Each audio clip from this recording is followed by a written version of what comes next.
Hello and welcome back to another episode of the Game Vault podcast. I am your host, Jenny, and you are in for a treat today because we have a new and extra special episode for you. As you may know, aside from this podcast, we also stream on Twitch, and we've made a lot of great friends along that journey, some of which are streamers as well. And that got us thinking, why don't we start doing streamer spotlight episodes where we sit down with some awesome content creators from a variety of different streaming backgrounds, and we just hang out and chat about their entry into streaming, their communities, and just gather up any insights and tips which could be helpful for new people who might want to start streaming. And just so you guys know, after that portion of the stream, Tom will be joining to discuss this week's Retro Roulette game, which was Spyro for the PlayStation 1. Now, that being said, I will be introducing our very first streamer guest to this series of episodes. And he is also someone who's made a few appearances on the podcast already, Dan. And I'm really excited to have you on. Dan, how are you doing? I'm doing well. Thank you for having me. Yeah. How are you? I'm good. I'm excited to do this. We were, talking about making this a thing for quite a while. So you get to be our guinea pig. I hope you're excited. Extra excited for that. Yeah, of course. I'm the first one. I thought you had someone else before. We've had Death Comes as just a podcast guest who I met through streaming, and he is also a streamer. But this is the first streamer spotlight episode. So you are our official first guest of this series, if that makes sense. Awesome. Well, yeah. I'm very appreciative of that. You're welcome. This is going to get you like 1 million followers, so I hope you're ready. I bet. I can't wait. All right. So I guess we could jump right in. So the most important question, I think, what is your name on Twitch so everyone can find you? It is the BatDan _. So it's just the Bat DAN _. Perfect. Now, I feel like from hanging out in your chats during your streams, a lot of people ask you about your Twitch name. So what was the inspiration behind creating that name? I know a lot of these answers, but our listeners don't. So what was your inspiration behind the BatDan? I think this is pretty simple. My name is Dan. I really like Batman. Mm-hmm. So Batman rhymes with BatDan. Mm-hmm. And I couldn't just use the BatDan or BatDan because all that was taken. So I had to put an underscore in there and be original. I see. Yeah. So somewhere out there's another BatDan, huh? Apparently there's quite a few. Darn. Well, I'm glad that you were able to use the underscore to your advantage.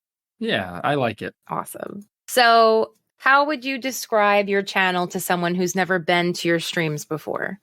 My channel it's like just watching a friend play a video game, I'd say. Like I want it to sort of feel as if, I know there are a lot of kids out there who don't understand what this means, but when I was younger, one of my favorite things was to go to the roller rink and watch the older kids play the arcade games. So they would have like The Simpsons, X-Men, Mortal Kombat, and stuff like that. So I would watch them play because I never brought any money with me to play. Mm-hmm. So I kind of wanted to feel like that. You're hanging out watching someone play a video game. Maybe you don't have the video game, maybe you do. And I want it to be just a nice place to come and relax and watch someone play games. Yeah, that's really awesome.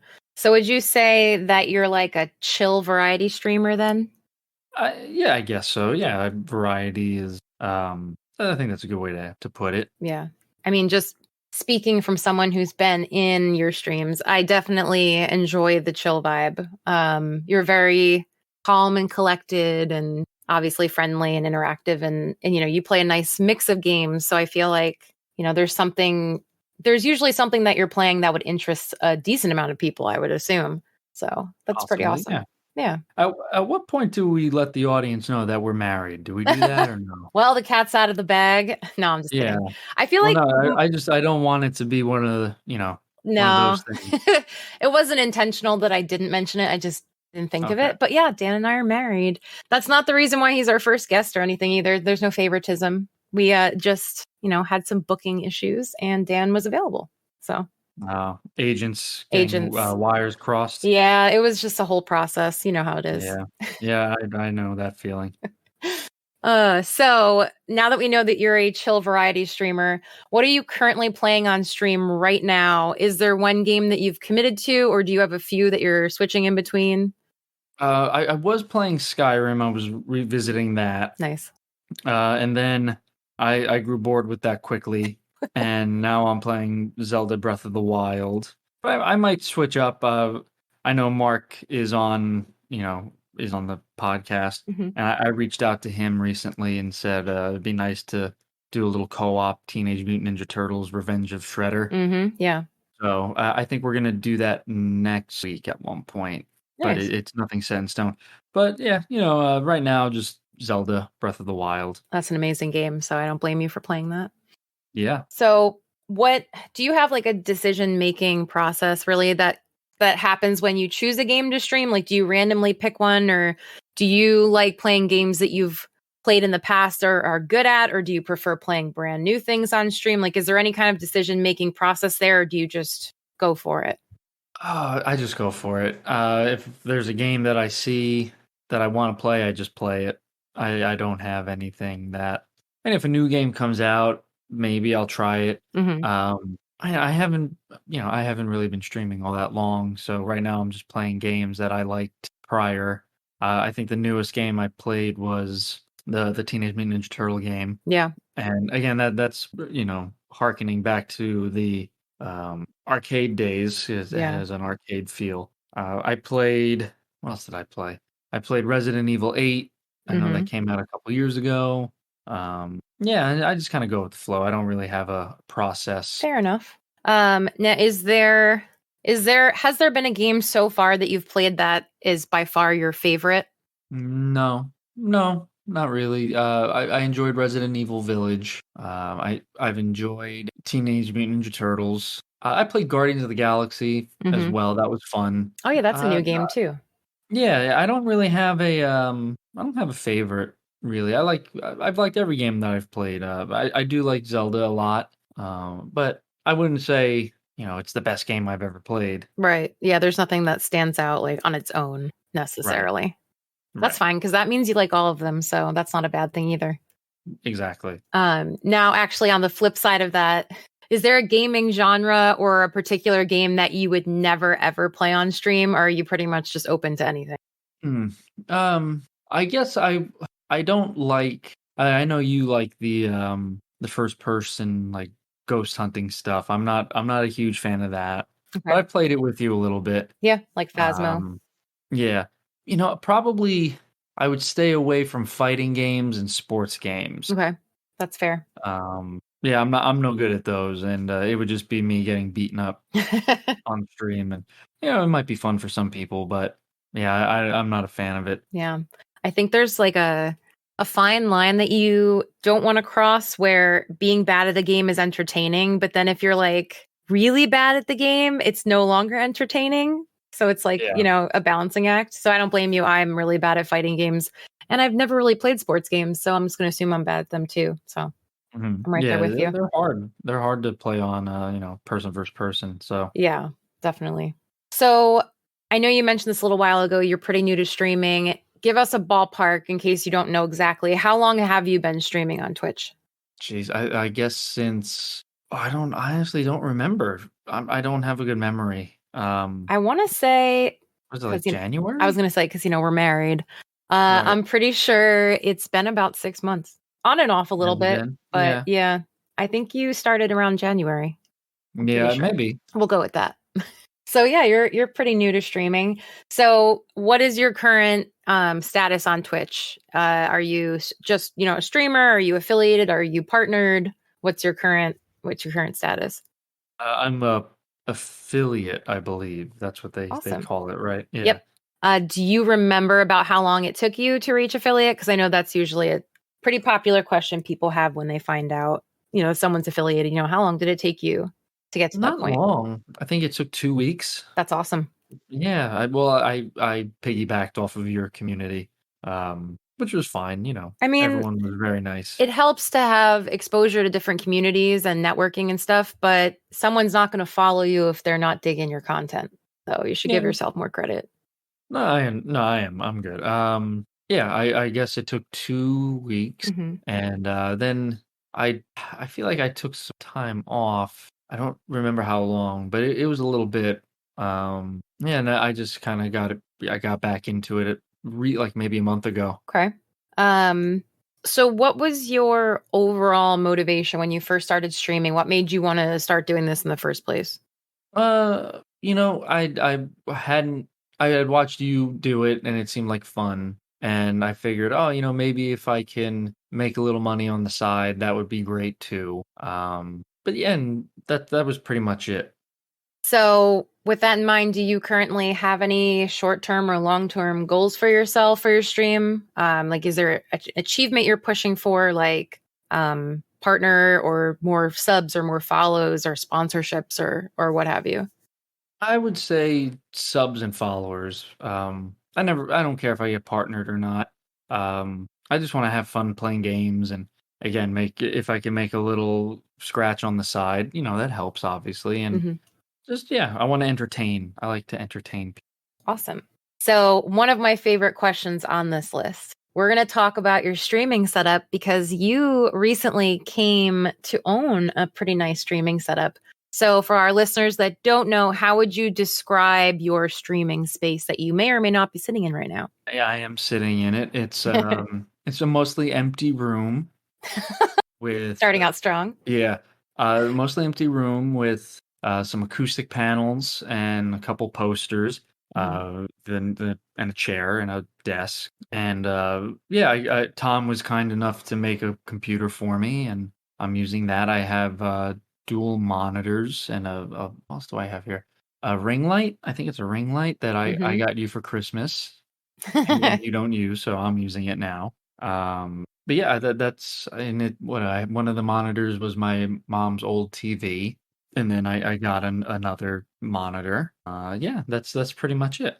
So, it sounds like you're slowly, or you've been slowly kind of building it up, accumulating, and making like all the pieces work, basically. Yeah, Um, again, I'm kind of going off of your expertise here. You helped me set everything up mhm. here. I don't know the first thing about hardware. Yeah, this whole thing is brand new to me because I've only been doing it for a few months on and off. Mhm. So yeah. So how are you enjoying having your own streaming setup? Is it kind of giving you a little bit more motivation? Is it, about the same? Like how is it going for you now that you have your own space and you're putting it together, basically? It hasn't changed my motivation. We're busy and Hmm. I like to exercise a lot, and truth be told, I'd much rather be doing that more than anything. So I try to squeeze in streaming when I can. It's very hectic. Yeah.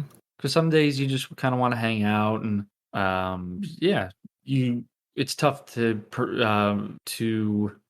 devote like 3 4 hours to playing video games. If I were 17, 18, that it'd be much easier to Right. just sit down and play video games for hours on end. Hmm. But yeah, I don't think having my own space, it hasn't hurt for sure, and I kind of use it to work from home once a week as well. Hmm. That's good. Yeah. So it's just tough to get a constant or a consistent schedule going. I podcast once a week, so that eliminates a night for me, and then I'm trying to keep up with exercising. That's a full-time thing. Yeah. Yeah, it's hard. It's hard to do. I feel that. Yeah, for sure. So I know you said you're new to the whole setup thing, but is there any part of your setup, like a piece of tech that you especially enjoy, whether it be something that, you just purchased or, was given, or is it something that you've used for a while that just works really well? Is there something that maybe our listeners might want to pick up that you are currently using? I picked up. I have a Yeti mic, but the room that I'm in, it's just a square room, and it was very echoey. Mm-hmm. And I don't know. I might sound a little echoey now, but I picked up a mic shield, like an acoustic shield for the mic, Yep. And it has helped quite a bit. There's a big difference, I'm told, and from There what I've definitely heard. is. Yeah. Yeah. And I got the acoustic panels in front of me, which helps. The ring light is good, and I got it at a pretty good price. I think it was like, I don't want to say because it was a Yeah, I kid. was gonna say. Yeah. Um, but I got that at a decent price, and it helps. Yep. Yeah, I have a couple of things that I like. I do need to upgrade some things, and maybe somewhere down the line I will if I'm more consistent with this, and if I'm making consistent money off of it, then I can upgrade like the webcam, or what else could I upgrade? But probably my second monitor, because again, Yeah. I'm using my mom's old TV. Sure, yeah. That's not a bad thing to shoot for. I know offline you had mentioned that maybe a stream deck at some point. Yeah, Um yeah, that's true. just like quality of life stuff is always nice. I feel like a stream setup, I guess up to a certain point it's always evolving or updating. Like there's always something to update and change, I guess if you're really into it, For sure. but you don't have to either, which is the fun thing about it. Yeah, I'm getting by without it right now, and Yeah. No, I it's think your not setup's awesome. yeah, it's not too hot. Hot. It's not Well, I too mean, it literally is hard. hot in that room. It's hot. I went Boston there for a second. It's not too hard. Had. No, it's not too difficult to just do it manual and all that. So Yeah. yeah, I like it so far. Good. Oh, that's awesome. I know Tom will be very happy to hear that because he was very excited, that you were inheriting the first PC he ever built. And I think he did a really good job. So, Yeah, it looks great. It definitely uh-huh. fits it fits my characteristics, I guess. Your vibe. Yeah, yeah, it's black and it's got some red lights, and those are like my two favorite colors essentially. So Yeah. Yeah. It looks very, very cool. yeah. And it's a nice size. The tower isn't like gigantic. Like some of Hmm. them are oversized, the cases, and his case is like perfect. Yeah, So, no, it's awesome. Yeah, I like it a lot. yeah. But then he talks about like, oh, you're gonna need this, you're gonna need that to upgrade this, and everything. Um, I don't know much about that stuff, so that I rely on you guys. Well, I know you need more what's it called? More memory. At some point you're Right, gonna need it. right. But So that's again, I don't know much about all that. So yeah, you'll get there. I mean, like you said, it's definitely working well for you. I mean, I've seen your streams and they go very well. The quality is there. It's not, super laggy and not super sharp looking. It looks good. So oh, good. I'm I glad. think it's going well. Thank you. Yeah. So I'm sure some of our listeners are also your community members and they may be interested in listening to this. So I figured we can give them a little bit of a shout out. So I know you don't have a name for your community. But what's the overall vibe? Like if someone's looking to join your community and they may be wondering like what's it like? Is it chill? Is it super hectic but a lot of fun? You know what I mean? Like how would you describe the vibe in chat for someone who is looking to pop in and join the community? It's just it's normal. I'd say it's just a normal chat. Mm-hmm. People will pop in every now and then and just they'll have fun with me, and it's just talking about their days. I think nothing out of the ordinary. Yeah, I wouldn't say it's anything hectic for sure. Mm-hmm. And Yeah. yeah, I'm not really averaging a ton of people here. I'm getting like 9, 10 people. But that's nothing to. I'm not making fun of people who get that, because that's still pretty cool to have 9, 10, 11, so on and so Yeah. forth. 20 people just kind of hanging out with you and Yeah. watching you play a game. It's exciting. Again, going back to uh the the roller rink where the bigger kids, the older kids would be playing Mortal Kombat and have 7 or 8 kids just hanging around them, watching them play. Yeah. Yeah, I think it's just a very normal, relaxing chat. No, that's awesome.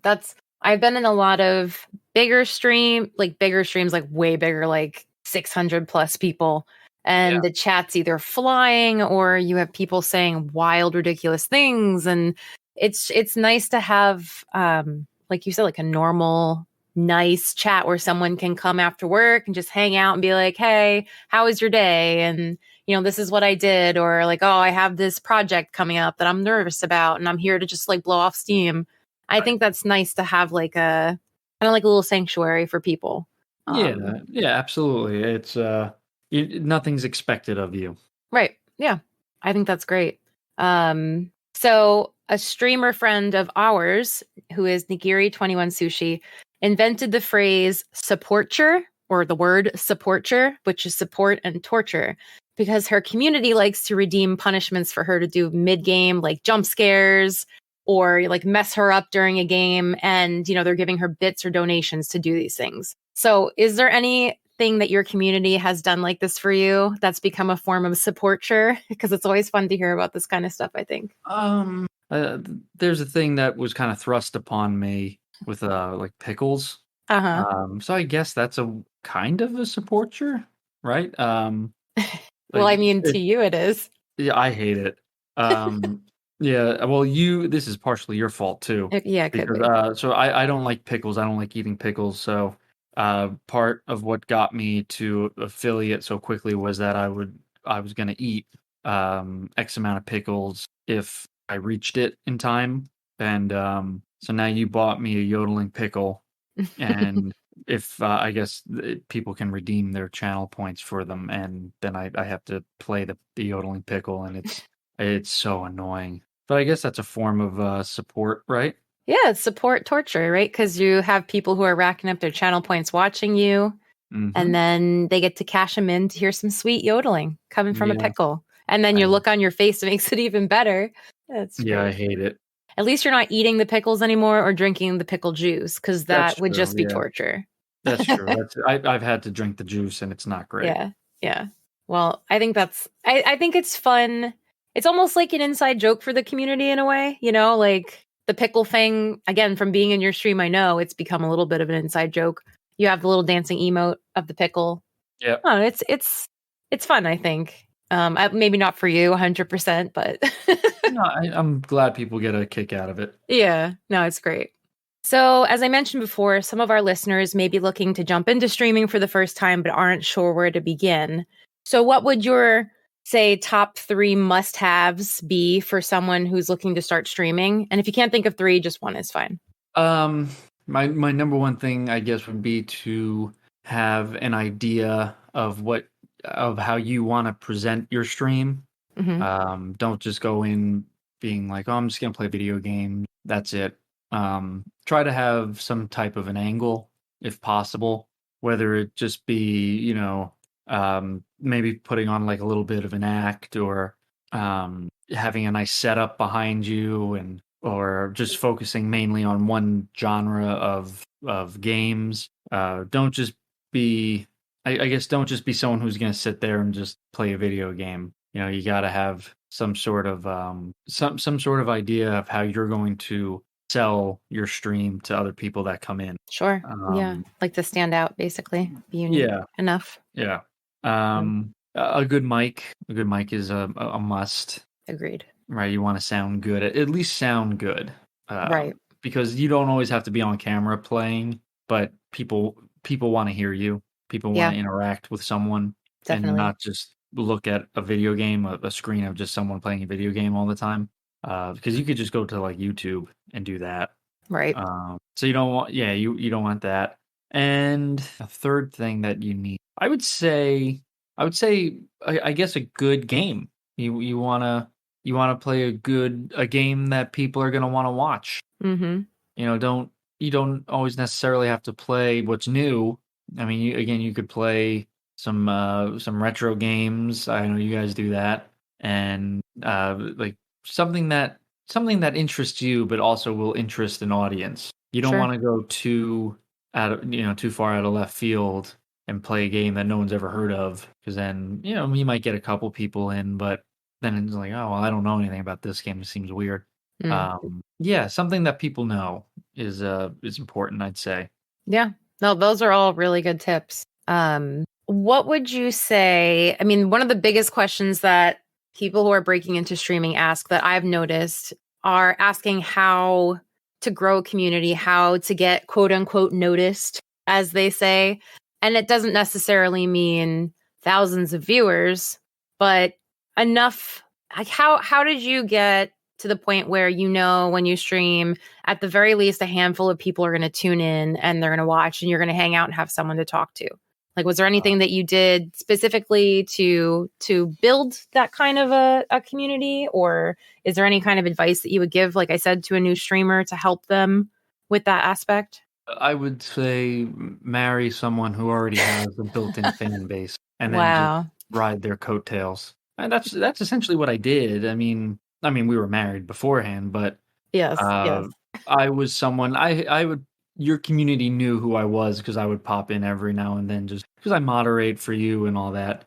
So Mhm. they knew who I was, and they've pretty much come over from your channel. I might have a couple people that are different, like not from your channel, but so I'm not the person to really ask about how to grow a community. I would say, Mark and we podcast together with our friend Anthony, Mhm. and we started from nothing. And I mean, we're not huge, but we have a good following, and we get a good amount of downloads every episode. And I think that, again, you have to have an angle and consistency. And if the people who follow you know you're going to be there every Thursday at 8 o'clock, say, like, they can count on that, and then eventually they'll start looking forward to Thursdays at eight Sure. Yeah. o'clock Yep. and like, oh, I'm gonna go watch so and so play so and so. Right. So that it becomes a staple. It's like a TV show. Every Friday there's a new for a time being there's a new episode of The Boys out. So I know when I get home from work on Friday, I'm gonna go watch The Boys. So that's kind of how you build through consistency. Yeah. I think, again, I'm not the best person to ask, but I think consistency is key. Yeah. No, I definitely think that's a great point. I will also add on to what you were saying about riding my coattails, because you can be my husband again, but at the end of the day, people are going to come in and they're not necessarily going to want to stay if you're boring or rude, or, you know what I'm saying? Like, don't have a good quality of stream in general. Sure. But you also, I've noticed, will pop into other people's streams and network, and you'll say hi, and you'll, thank them if they give you a shout out, and you'll talk with people. And that makes a big difference. Even if you are, quote unquote, riding someone's coattails, you're still, making your presence known in a positive way. So, Yeah, yeah, of course. I've learned a lot of stuff from watching you and watching others who, I guess it's Twitch etiquette. So I yeah. try to follow that, and I'm still learning. And sometimes I mess up, and I'll forget to do shout outs and stuff like that. It's a lot to uh, it's a lot to keep track of, I Hmm. think. Again, as someone who's just used to just playing a video game, it's hard to follow the criteria sometimes. Yeah. I hear that. Um, do you have any favorite streamers that you enjoy watching that you'd like to shout out? And if the answer is no, we can just say that they're all great and you don't want to single anyone out. But if you have any that you want to shout out, feel free to do so. Well, it's you, obviously. I watch you the most. No, it wasn't why I asked you that. Man, Yeah, just some cool people that yeah, maybe the listeners would like, and that, of course, they would also appreciate the shout out. yeah. I mean, I like Itty Bitty Brit, Ao Pierre, Death Comes, his wife. I watch look a local. Wait, is it Look a Lizard? Yep, look a Yeah. lizard. And there's Um, underscores in between each. right. And I already said Death. Nagiri is really Hmm. good. There's so many. Yeah. There's so many. I like everybody I watch because everyone plays something different. Yeah. AO Pierre, he plays a lot of first person shooters, and he's really good at them. And I like first person shooters. I'm no longer very good at them, but I used to be very good at them. Uh, uh, Brittany, Itty Bitty Brit, she's like a variety streamer. She plays some cool stuff. I think she's streaming at the time of this recording, and Nice. she's someone that we met at Comic-Con last year, Hmm. and she's just very bubbly personality. You see, like, that's someone who, and she has a gimmick with like her whole cat thing. Hmm. And when you subscribe to her, she does a little like dance, A cat like dance. her cat dance. Yeah. Yeah. So, like, that's what I'm saying. Super Like, cute.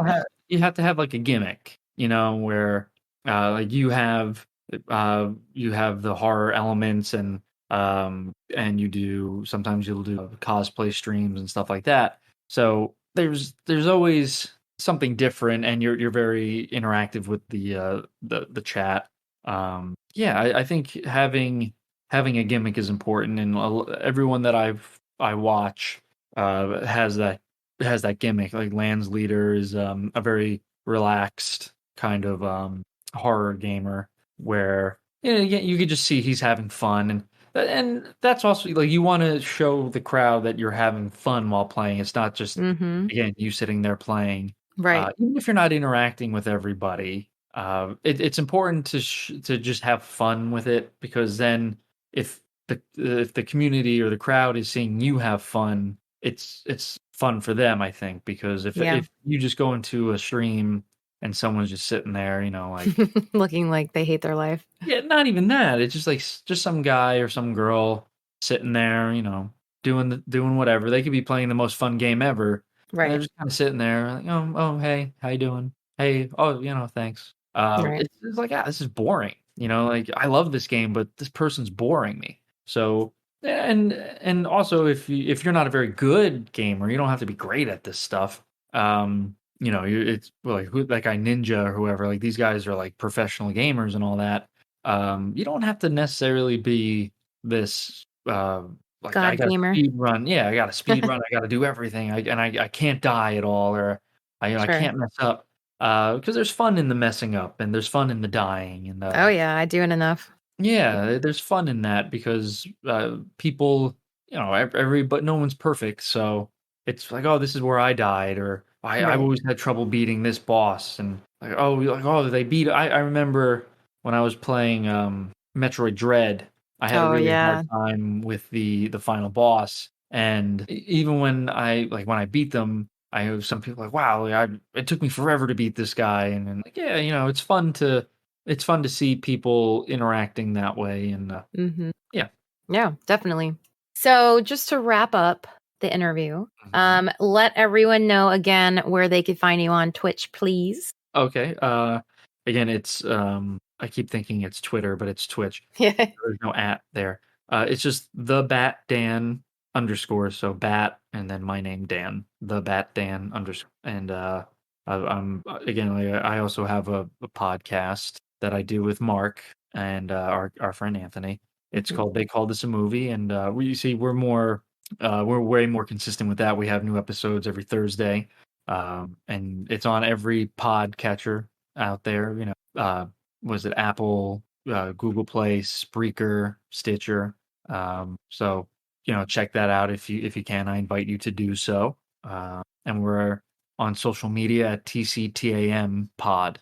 That's the best place to find me. Perfect. Do you have a personal Twitter that you wanted to shout out as well, or any other social media? I do, but I'm very boring on my. You wouldn't want to follow me on my actual Twitter, because it's just me talking about like animal welfare and stuff like that, and I think people would get bummed out with the stuff that I talk about. Okay. Well, if anyone is interested in animal welfare, hit us up, slide into our DMs, and Yes. we'll connect you guys. Well, I think that pretty much wrapped up all the questions I had. I really appreciate you doing this. And for those of you listening, I didn't force him. He did it on his own accord. Yeah. Um, You messaged me earlier and yeah. asked if I wanted to do it, and Yep. I can't say no to you, Oh well.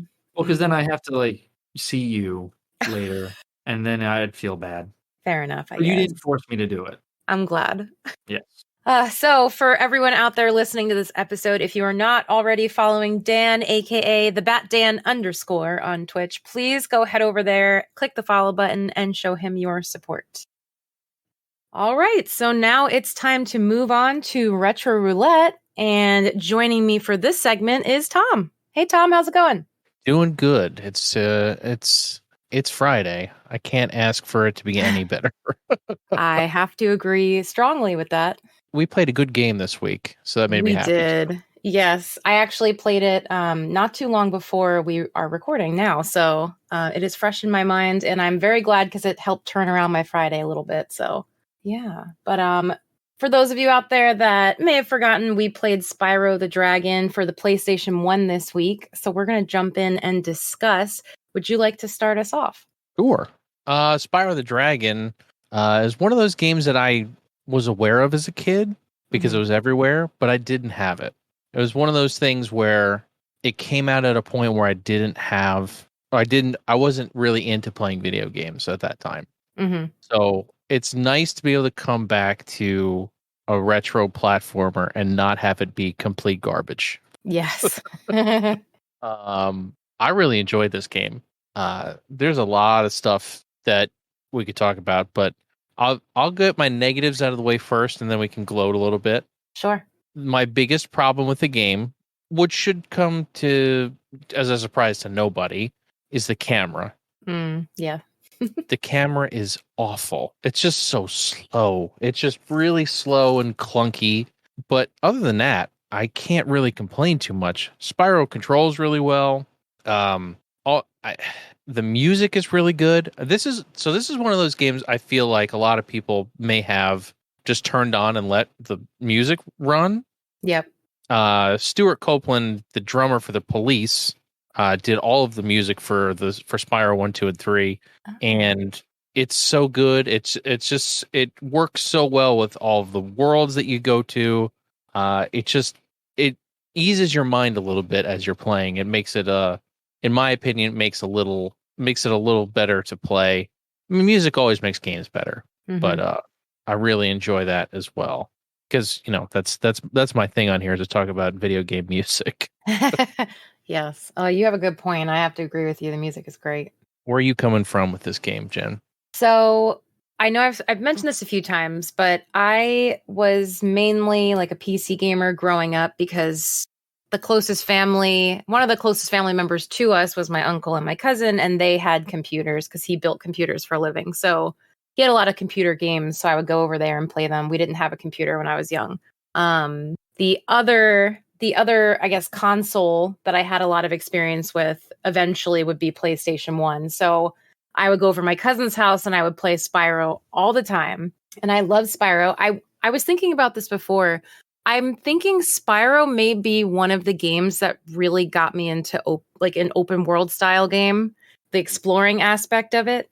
Because I was playing it before and I'm like, man, I wonder if this is one of the things that kind of triggered that for me as a kid, because I remember looking forward to booting it up and just I was a kid, so I wasn't really strategizing or anything. I probably didn't even know what I was doing at that point, but I just wanted to run around and just look at everything and probably listen to the music too. So I was very excited that this game came up in Retro Roulette. I got a decent amount of playing through. I got 21 of the dragons. I ended up in the ice cavern. I took a break. I called it quits there because I kept slipping off the ice. I was trying to do this one part where you have to jump on 5 different pillars and then glide to a platform. And I just kept overthinking it because I kept getting flustered and I kept falling off. I was like, you know what? I'm just going to stop because I don't want to have a negative experience here because I love this game. So I'm just going to take a break. I totally get that. I know it. I can picture exactly where you were. Yeah. Like one of the first streams I did, I played Spyro, and I can remember doing that over and over and over and over again. Yeah. Ice levels and I don't really mix well. I don't know if anyone caught our Mario stream, our Super Mario 64 stream between Tom and I doing the ice luge. It must have taken me 15 minutes, and then Dan came down and one-shotted it for me. I don't get along with ice well in video games, although I love water levels. So, it's weird because you're the water level queen, and you don't like ice levels. Yeah, go figure. But yeah, I agree with what you said about the music. It's awesome. There wasn't a part in the game where I was like, oh my God, this music is so annoying. Because you know how some games are. You get to a level and you're just like, ugh, I don't like this music here or whatever. But I never got that. It doesn't overpower anything. I feel like it's nice background sound that allows you to just kind of go off in your own little world and explore. And I that's a big thing with this game. I really like the exploration side of the game, which is nice because usually in a platformer you go in and it gives you a level and you beat that level, and then you go to the next level and you beat that level. But with this game, you can kind of go wherever you want as long as you have enough dragons, obviously. Yep. And that's exactly what made me think like, hey, this might have been something that got me on the path towards loving open world, because you got to go virtually wherever you wanted, and you could like glide up on different levels, and then you have like a whole nother area. And I'm like, oh snap, I never found this when I was a kid. This is great. So yeah, you could definitely tell it was made around the same time as Super Mario 64. Yeah, it's kind of got that same feel to it, but they put their own spin on it, which is nice. It's not like a carbon copy of Super Mario 64. I felt like I agree with you on the camera angles. I felt like this game did the camera a little bit better than Super Mario 64 did, but not by much. It was still very frustrating. I like that it doesn't snap the camera. Yes. Because Mario 64 only had like 4 angles. This is freewheeling at least a little bit.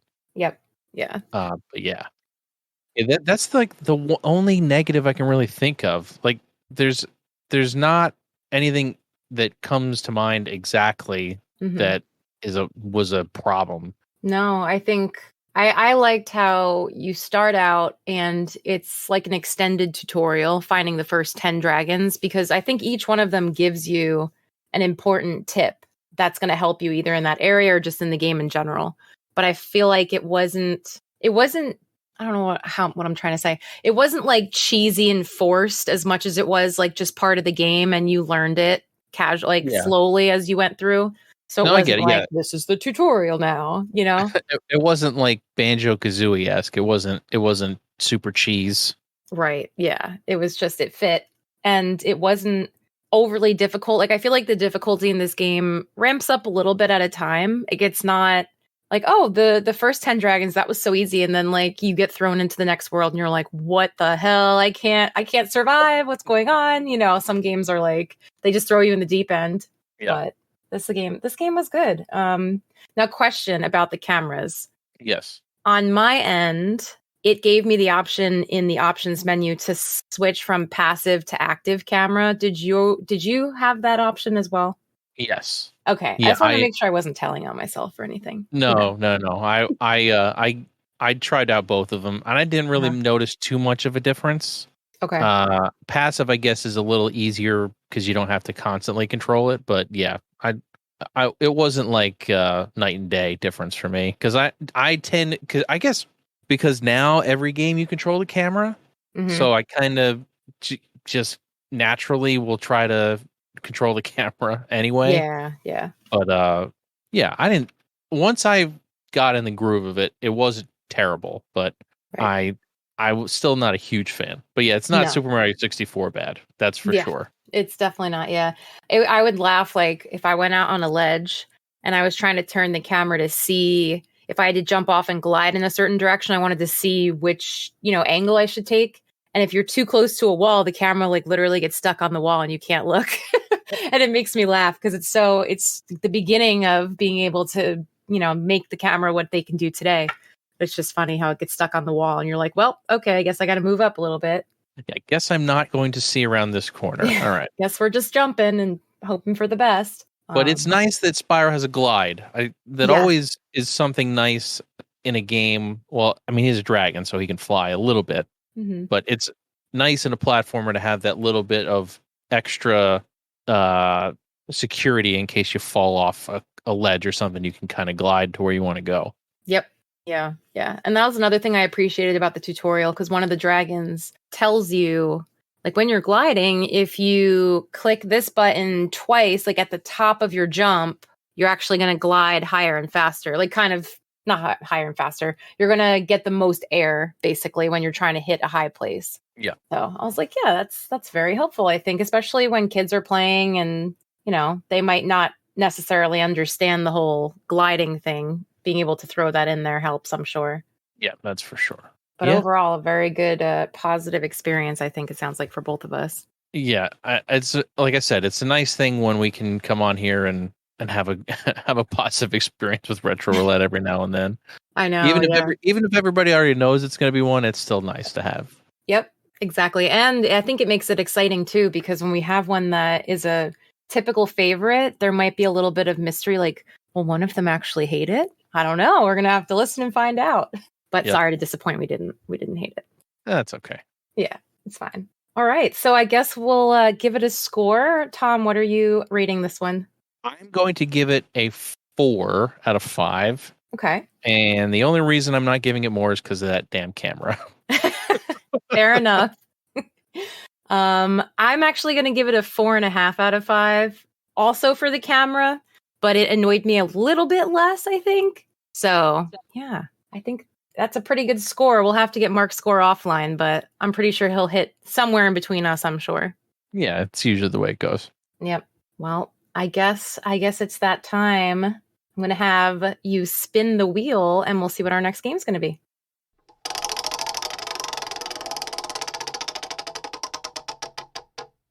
All right. Another Super Nintendo beat 'em up.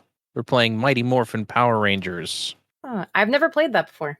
So the reason I always wanted to play this one is because you could play as the Zords. Okay. It's not till the end of the game, but you can do Zord fights, and it's like a fighting game, and it's awesome. Cool. So I'm looking forward to that. Yeah, should be fun. All right. So I guess that does it for Retro Roulette for this episode. Before we get out of here, I will go through our normal sign-offs for everyone. So first and foremost, you can follow us on Twitter at Game Vault Pod. You can also find us on Twitch at Game Vault Pod as well. Our streaming schedule right now is kind of up in the air. Mondays are probably our most consistent stream schedule at this point. It's either going to be Mark hosting our Retro Roulette stream or most likely playing Neon White at this point. But I know we're going to try to get back into a more consistent streaming schedule soon. We'll keep you guys posted. The summer plans just make things a little difficult. So more on that soon, but we'll let everyone know on Twitter when we do have any news or scheduling updates and stuff like that. And then I know we usually give a shout out for They Called This a Movie, which is the other podcast that Mark is in. So it is Mark, Anthony, and Dan, and they review most of the time pretty bad movies. So everyone out there doesn't have to do it themselves. And they're very funny. And we've both been guests on there before. So you guys should definitely check them out. You can basically search for They Called This a Movie pretty much anywhere where you'd find podcasts. So Spreaker, iTunes, Google Play, all that good stuff. And they always appreciate if you rate and review them as well, because that helps. And yeah, so that would be great if you check them out. And last but certainly not least, we are affiliates of Stone Age Gamer. If you haven't heard of them, they're an awesome retro gaming website. You pretty much can find anything you need there if you're in the retro gaming industry. So parts, cables, controllers, they have some kinds of consoles, all kinds of good stuff. Please go check them out. There's a link in our bio on Twitch and also here below our podcast information. If you click through that link and you make a purchase, we do get a small kickback. And we always appreciate that because we put that right back into the streams and the podcast to make it better for you guys. So I think that's it. So thank you everyone for listening. Thank you again for tuning in to this extra special episode of Game Vault Pod. And for Tom, I am Jenny, and we'll catch you in the next one.